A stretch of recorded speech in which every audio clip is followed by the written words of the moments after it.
ការចង្ក្រមដើរទៅដើរមកមានអានិសង្សដោយម្ដេចខ្ញុំបានស្ដាប់មកថាពាក្យនោះព្រះមានពភាកទ្រង់ត្រាស់ហើយព្រះអរហន្តសម្ដែងហើយនៅក្នុងបិដកអដ្ឋកថាក្បាលទី28ទំព័រទី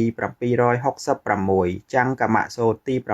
9មនាលភិក្ខុទាំងឡាយអានិសង្សក្នុងការចង្ក្រមនេះមាន5យ៉ាងអានិសង្ស5យ៉ាងតើអ្វីខ្លះគឺជាអ្នកអត់ធន់ក្នុងដំណើរផ្លូវឆ្ងាយមួយអត់ធន់ក្នុងការព្យាយាមមួយ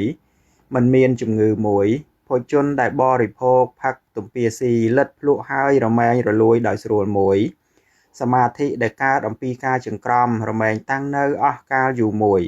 មនាលភិក្ខុទាំងឡាយអានិសង្សក្នុងការចង្ក្រមមាន5យ៉ាងនេះឯងសូមអនុមោទនាចំណាំការដើរនាំឲ្យមានការរំលាយអាហារបានល្អជាហេតុនាំឲ្យមានសុខភាពល្អសូមព្យាយាមដើរជាប្រចាំឲ្យคล้ายជាទម្លាប់ចាប់ពី1ខែទៅនឹងឃើញផលដោយខ្លួនឯង